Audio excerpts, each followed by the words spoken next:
The Ford Thunderbird would first appear in 1955 as competition to the Corvette, but it would kind of carve out its own market segment called the personal luxury car segment. And I say kind of because there were cars, if we're honest, that came before that were personal luxury cars, like the Studebaker Starlight Coupe would be probably the first personal luxury car from the 50s, in my opinion. But the Thunderbird was the first recognized personal luxury car. Ford would offer the Thunderbird in 11 generations, and the cool thing was every generation had a nickname. 1955 through 1957, Little Bird. 1958 through 1960, Square Bird. The Square Bird was the very first one to get a back seat. From that point on until the last generation, they all had back seats. 1961 through 1963, Bullet Bird. Flare Bird was 1964 through 66. 67 through 71, Glamour Bird. 72 through 76, Big Bird. Chirino Bird in 1977 through 79. Box Bird, 1980 through 82. The Arrow Bird would follow in 1983 through 1988, followed by Super Bird in 1989 through 1997. Retro Bird would finish it out from 2002 to 2005. Ford's fourth generation of Thunderbird was called the Flare Bird, and it was offered from 64, 65, and 66. The biggest changes that came in 1965 were the introduction of sequential turn signals, flashing individual segments of broad horizontal taillights from inside to outside. Also new for 1965 were standard front disc brakes. While on the topic of standard features, other standard features included but not limited to a 300 horsepower V8 3-speed cruise-o-matic automatic, reversible keys for both the ignition and the trunk, keyless door locking, front seatbelts that retract, swing-away steering wheel, power seats, heat and defrost, transistor, AM radio, power brakes with discs in the front, drums in the rear, among many other features. Options included but not limited to AM, FM radio, select air conditioning, reclining passenger seat, power vent windows, power seats. The 1965 Ford Thunderbird could be had in two-door convertible, two-door hardtop, and two-door landau, which came standard with simulated walnut in the door panels, control panel, and console, wood grain in the steering wheel with recessed padded hub, among other features. The Landau gets those external S-bars on the sail panel, and that's the easiest way to tell the difference between the hardtop and the Landau. Also, the Landau models have that vinyl roof. It just looks a little bit more special than the standard Thunderbird hardtop. 1965 is more or less a carryover body design that started in 1964. So let's compare 62 Bullet Bird on top. And I know 63 you could get a Bullet Bird, but the 62 is way cleaner in my opinion. And 65 Flare Bird on the bottom, starting in the front. Two absolutely gorgeous design cars that came out of Detroit. It's amazing that cars during this era were literally rolling works of art. The car on top has been flipped. It's not right-hand drive. It's just been flipped. Just be transparent. But as you can tell, everything between these two cars is different, with the exception of maybe the windshield, but that might be different as well. Bumpers, front fascia, both of them have quad headlights, and they're both about the same height. Just take a look at how different those two shapes are. The wheel openings are very similar as well. They're not the same, but very similar. They're both flared. They both have that curvy wheel opening. Both have hood scoops. Both of the grills are angled, but the 65 is angled more. The 65 has overriders and or bumperettes that the 62 doesn't have. Turn signal indicators are slightly higher on the 62 versus inside the bumper on the 65 mounted just a wee bit lower. Taking a look down the side between these two, just notice how many more lines there are sculpted into the sheet metal on the 65 versus the 62. The 62 is relatively smooth with a convexed line going all the way down, and the fenders protrude outward past the grille. I love the Bullet Birds, but the Flare Birds are also equally awesome. Moving aft, once again, just take a look at all of the different lines going on between the two. There's way more lines sculpted into the sheet metal on the 65 versus the 62. But with that said, there still are some really cool lines on the 62. The 62 also has tiny fins, whereas the 65 is the devoid of fins and it's more squared off.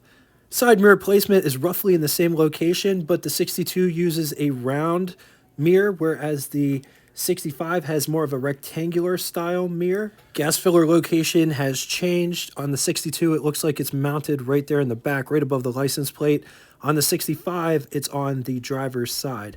Jumping inside to take a real quick gander at the dash and interior situation, which you've guessed it, both of them are completely different. The 62 has 3 individual gauge pods that look very elegant, very space age. The dashboard wraps around into the door panels.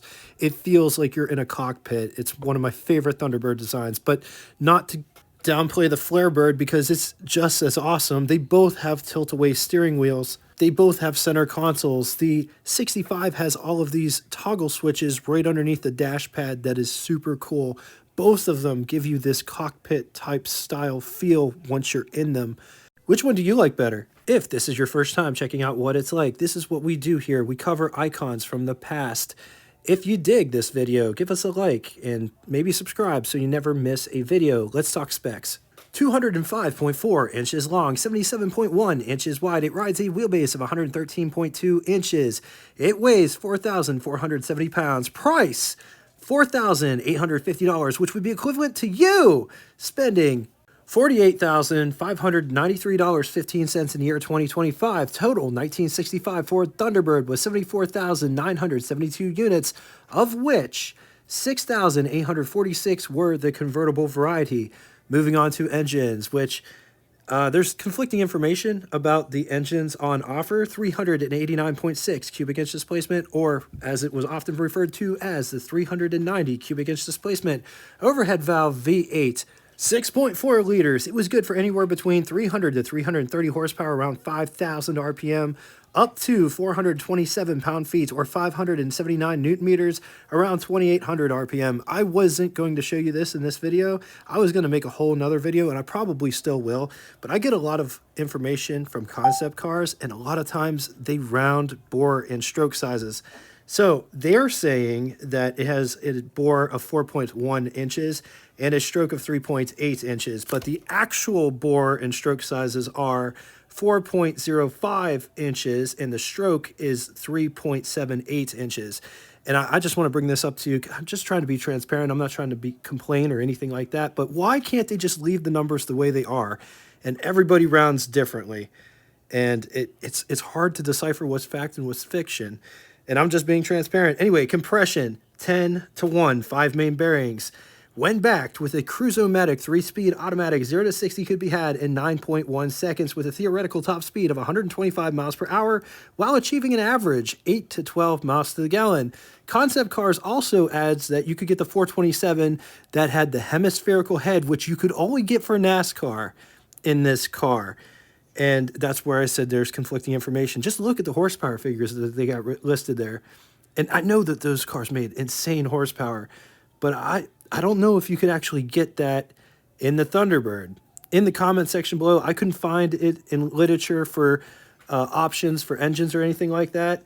Anyway, if you've been looking for a powder blue convertible 1965 Ford Thunderbird Flarebird, I know where one is currently for. Actually, this car, our featured car, is for sale at Motor Car Portfolio out in Magnolia, Ohio. They got this car and a wide variety, pretty good selection of cars that you don't see every day. They also have a really rare 1965 General Motors crew cab with a V6, which will be on the program eventually, as well as a 1959 Mercury hardtop wagon. For hours of operation, directions, and to get the full scoop, as well as full pictures of this very car, be sure to click the link below after the show. Let's talk styling. Just look at how these lights are recessed back in here, how the bumper sweeps up, how this kind of acts like a hood. Also check out this bezel design, how the lights are recessed in it. There's a lot going on. And how this part of the sheet metal kind of like mimics it, but it's body color.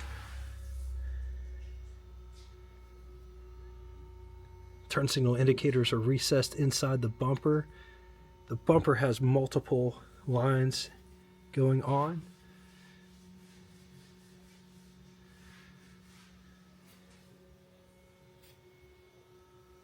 Overrider and or bumperette. Just take a look at that. Also notice the space between, like there's enough space to put my fingertips in between so it doesn't go right against the grill. There's a space in between. So that's interesting.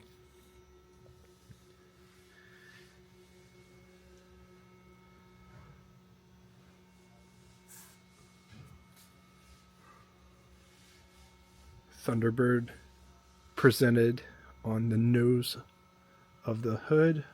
Also check out that hood scoop.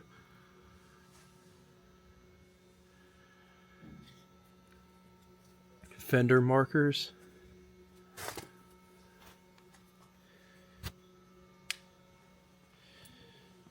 There is an ever so slight faint center line going towards the hood scoop. Hood line in the hood scoop going towards the curved windshield with windshield wipers that oppose.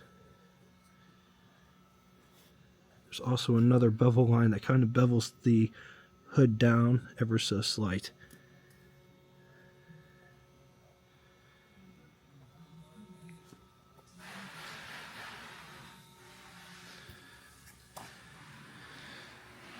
These little bits here are actually turn signal indicators.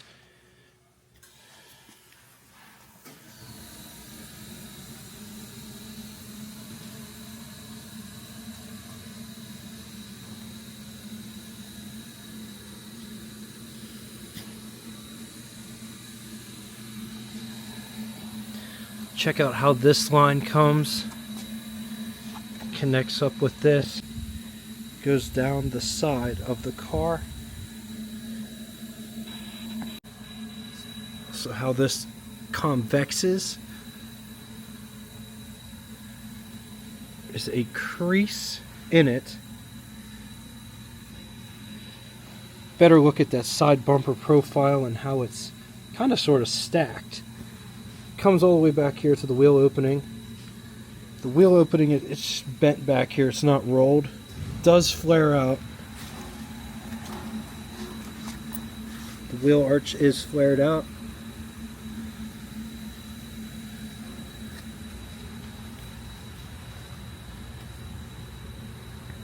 This car's riding on 225/75 15s.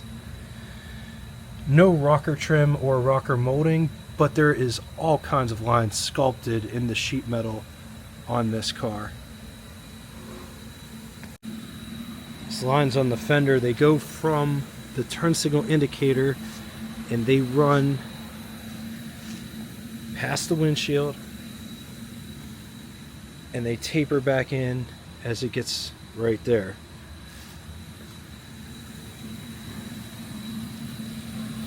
Better look at this hood profile. It gets more pronounced as it heads towards the end of the hood. External cowl vent, but it's only at the top here. Notice it's not over there or on the other side. The windshield wipers are interesting because they overlap once it's on top of one another. Tinted windshield that is ever so slightly curved. Bright work around it. This one has drip rails. Look at how that is designed right there. I just love pointing out all of the really cool design features because there's so many little parts in these older cars that oftentimes get overlooked. Most of the time it'll only come up the A-pillar because it's a convertible top, but this one has drip rails in the convertible top. How cool is that? Side mirror placement just adjacent to the vent window. It has a Thunderbird insignia in there. Man, just look at all of those lines. Look at how this protrudes out. Kind of has that Coke bottle shape, sort of.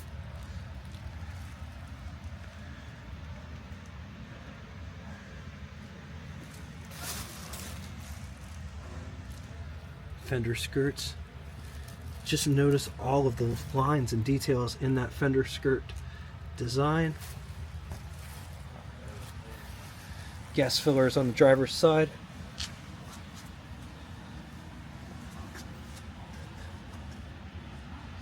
Thunderbird.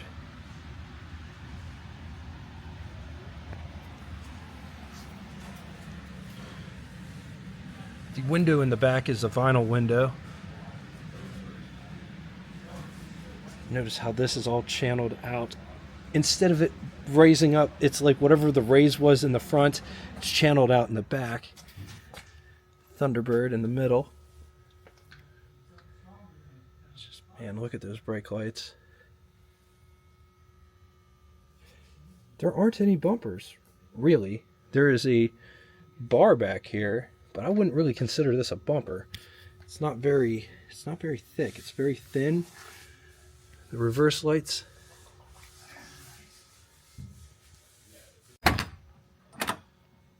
This door has a lot of heft to it.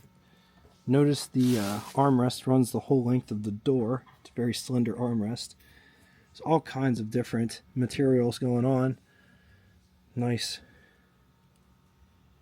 bright piece there. It's ribbed up here. This feels like a harder vinyl material. Door lock.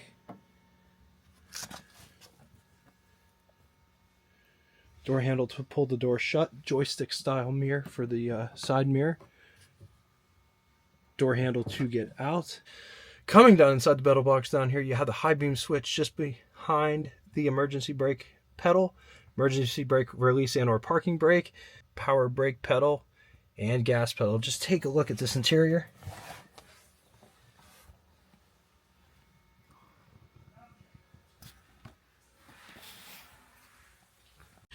Here is what over the hood looks like. Here's what first person over the hood would look like. On to the button switches and knobs, starting with the speedometer. It's a 120 mile per hour speedometer. Odometer's up here.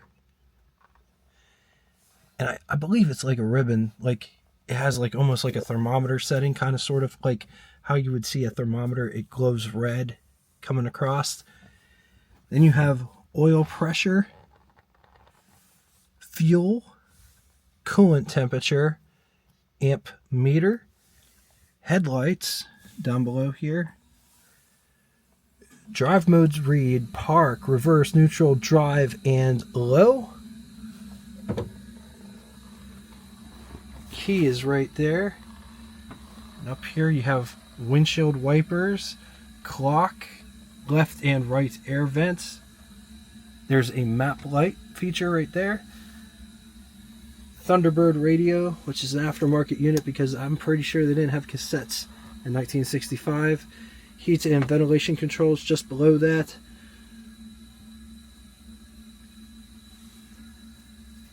Power top just below that.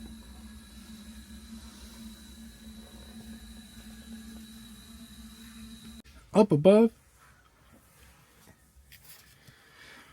slender, but they're thick. They're slender profile, but thick material. Sun visors, one on each side, and it has this cutout for the rear view mirror so it doesn't affect the rear view mirror once put up like this.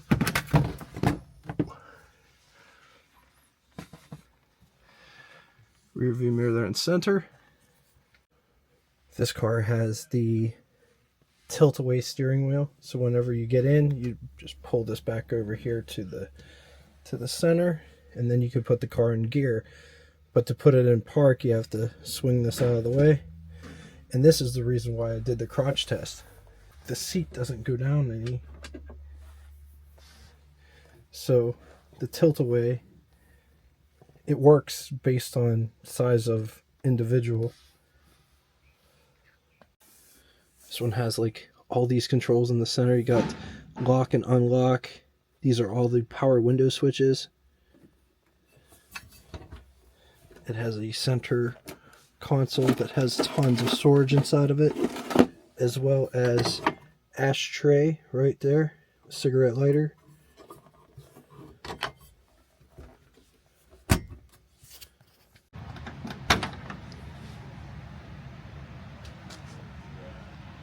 So, getting in the back, you just slide the seat forward like so. And the front seat will go all the way flat because there's nothing stopping it. Just look at how all that's designed, how it comes up over. Lots of hard plastic, as well as, I don't know if that's a plastic or if that's like a hard vinyl, as well as bright work in the seat material. And then just take a gander at the seat in the rear. Notice it curves around.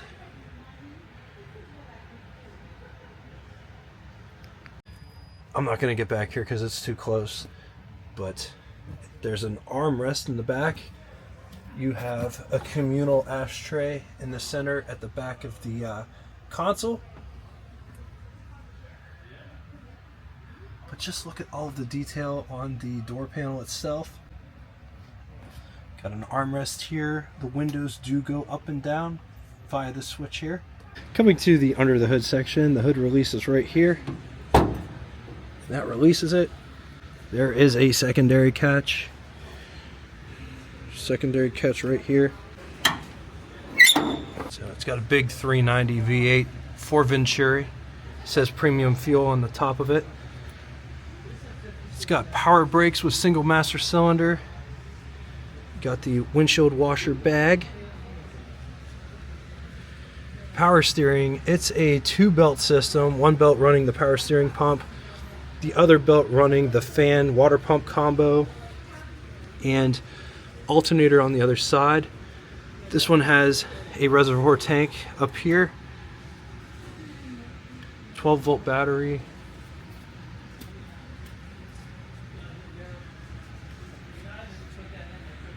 On the positive side, this has both a luxury and sporty appearance that would look absolutely epic among the plastic appliance cars of today. Unique wraparound back seats, huge center glove box, pretty well equipped from the factory, all things considered, with power brakes, discs in the front, drums in the rear.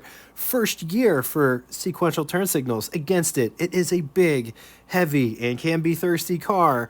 No locking glove box. All right, now it's time for Would You Rather. 2 scenarios today. In the first scenario, would you rather have a 1965 Oldsmobile Starfire or 1965 Ford Thunderbird or 1965 Chrysler 300? I'm going to leave this here for a minute. If you need more time, feel free, pause the video. On to the second scenario.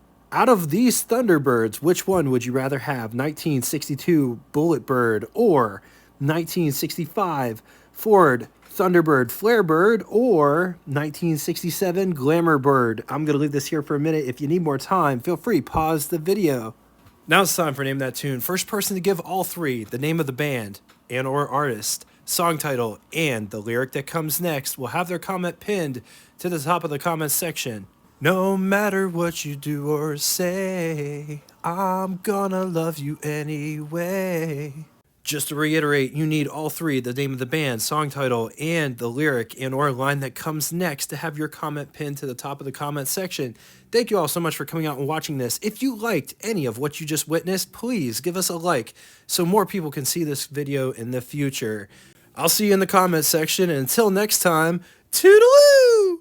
Welcome to the after show. This part of the video doesn't have any sound or commentary, but you get to see this car like you've never saw it before. All the trim pieces, all of the detail, all of the body lines. Enjoy.